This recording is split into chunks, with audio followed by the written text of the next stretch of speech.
Hello everyone, welcome back to another video. Now recently you will have seen that YouTube has released their new YouTube Rewind of 2018, and before we get into reviewing this tragedy of a video, let's have a look at the overall rise and recent fall of the YouTube Rewind series. So, let's go right back to 2010 when the first official YouTube Rewind was released. Now back then the formatting was very different to what it is like today. It's pretty much just YouTube downloading all the trends, the original videos of the trends, and putting them in a compilation. It was just like a compilation video, but it was something different and original, and people really liked it. Because of the overwhelming support in the first one, YouTube made another one in 2011, which basically had the same format. Now for some reason this year they decided to get someone to host it, and they picked Rebecca Black.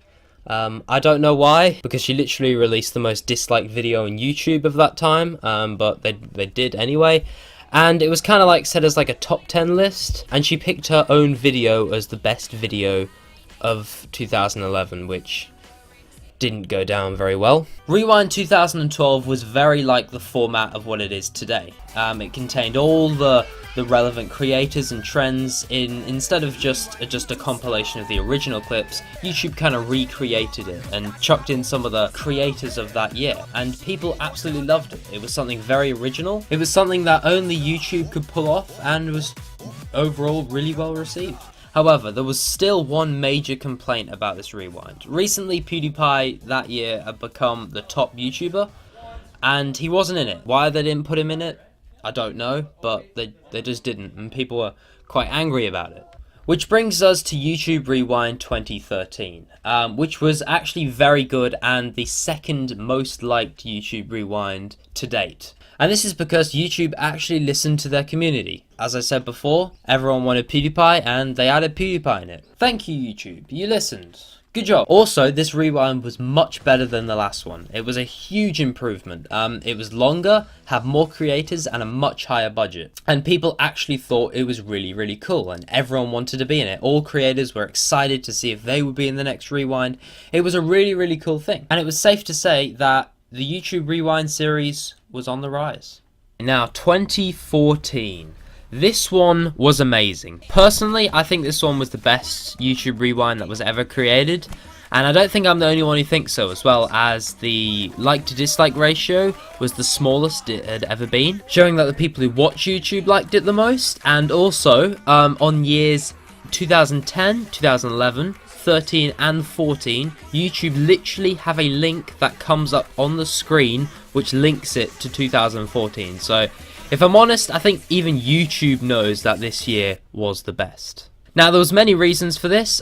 First off, they had a great opening scene with PewDiePie jumping through the roof, which was probably the best scene of the whole YouTube Rewind. They also added a balanced amount of foreign YouTubers that year, which I think is great, because that year a lot more foreign YouTubers were becoming more popular. But mostly I think it was just the planning, and that YouTube was in line with its community. They knew what the community wanted, and they did it. Unlike the recent years in which YouTube don't even know their own community. So yeah, I think just all the factors that I've mentioned all coming together, I think made this year the best YouTube Rewind ever.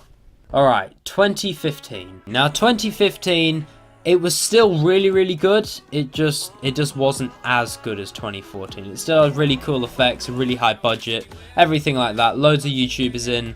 It was still very well received. It was just it just wasn't as good. It was a bit cringy and weird at times. There wasn't as many cool scenes, and thus there was slightly more dislikes on this one than 2014. But the difference was so small, I don't even know if it was because of that or if it was just because it got a few more views. But overall, it was a really good video. Didn't affect the credibility of the series in the slightest. Good job, YouTube.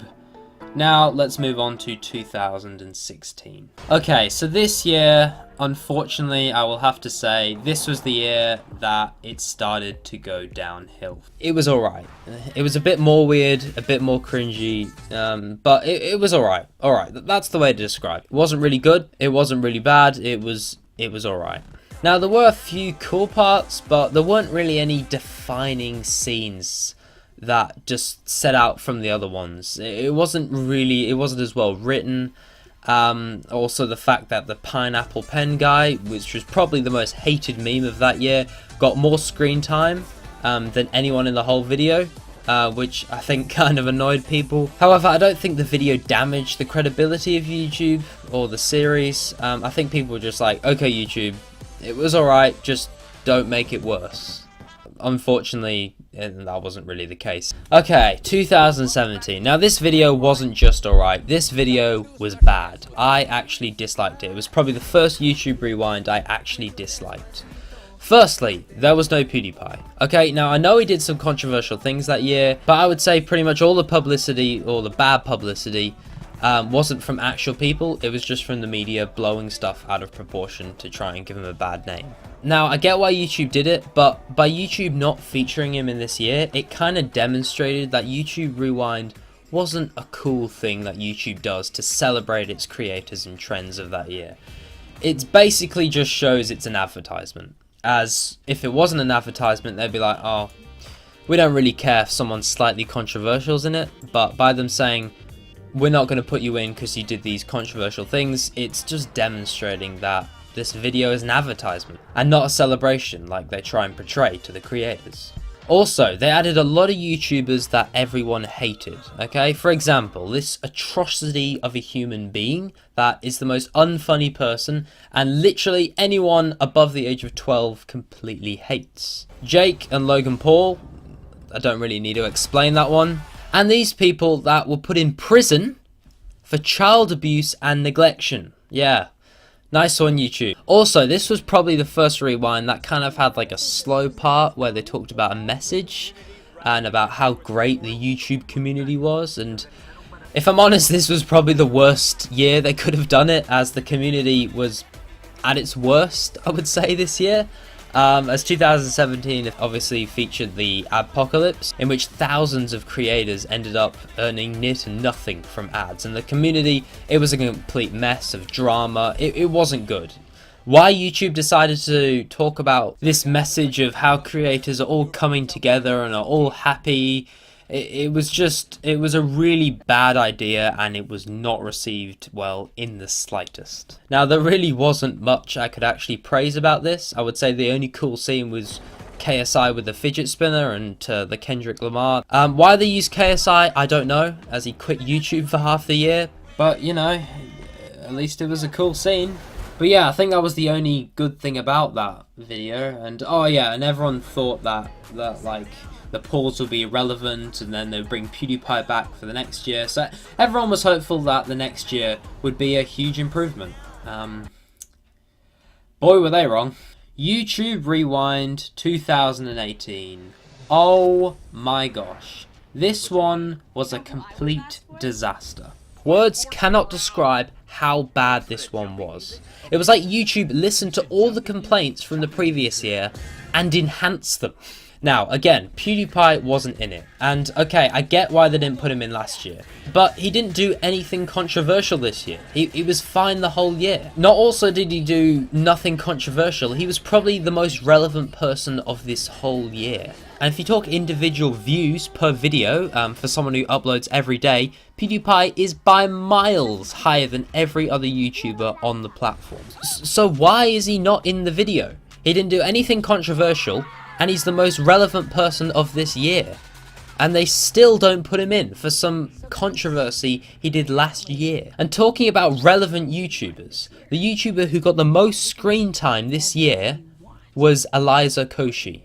Like, I don't know why YouTube like her so much, but they really, really do. And why she got like 3 minutes of screen time this year, I have no idea. Because literally, she hasn't uploaded a video since February this year, okay? A proper video she hasn't uploaded since February. So why is she the face of YouTube Rewind 2018 when she has been pretty much irrelevant for 9 months of the year? It just doesn't make sense. Who makes these decisions? Who makes these decisions? I don't get it. How can you stuff up this bad? Now, continuing on the topic of relevancy, at least last year they covered pretty much all the relevant trends and songs of the year, but this year it's like they didn't even bother. Like, did the people who write this even watch YouTube? Like, this year there was no Mr. Beast, who was massive this year, no Thanos reference, no TikTok reference, no KSI vs Logan Paul reference, no Mark Zuckerberg or Elon Musk memes. Like, come on YouTube, these were hilarious. Like, You pay so much money for all these celebrities to come in. Just get Mark Zuckerberg or Elon Musk to come in. It would be absolutely hilarious. However, I think the main event that most people are angry with that YouTube didn't feature in their video was PewDiePie vs T-Series. Now, this was one of the most talked about events on the whole of YouTube. I'm not even joking. Literally every YouTuber was talking about it. And it was actually one event that the whole YouTube community actually came together to fight a cause, I guess. So why didn't YouTube feature that in this year's Rewind? Like, they're always lying and saying, oh, all the creators are coming together to help this cause, when it really hasn't. But when the community actually do come together for something relevant, you just completely ignore it. Why? Why? You have the opportunity to talk about your community without lying, and you just completely ignore it. And not only do you ignore it, but you lie again and say everyone's coming together to support drag queens or working mothers. Like, what the heck? That has nothing to do with YouTube. That's all been media and that. Okay, people have come out and talked about mental health and whatever, but that has nothing to do with YouTube. Please just talk about the relevant subjects that happened on YouTube, okay? Not in the whole world, on YouTube. However, we're still not at the worst part of this video, okay? Personally, I think the worst part of this video is how they tried to show that the creators controlled Rewind this year, with there being 4 separate mentions throughout the video. And literally a quote from the video, "Let's give the people what they want." Well, it literally couldn't be further from it. If creators could control Rewind, you would see relevant YouTubers, relevant trends, no cringy political message, and no Lele Pons. Like, why is she always in it? She's so unfunny. Why do they keep adding her in? So yeah, it's just absolutely laughable as how they tried to pull this off and say creators controlled this year, when it was so obviously completely fake, and just the few relevant creators in there were literally just reading off a script. It was so obvious. So yeah, I could rant about this all day, if I'm honest. There's so many more things I could talk about, like half the video being in a different language, or the terrible organization and messiness of the whole video. But I think you got the message. YouTube Rewind has hit a new low. So please, YouTube, next year, listen to your creators and actually let the creators control it. Not just say it, actually let them. And I think that's the only chance you'll ever have of getting the credibility of YouTube Rewind back, because it's literally completely lost now. Anyway, I think that is enough ranting. Thank you all for watching, and let's pray that YouTube listens to their creators and saves Rewind next year.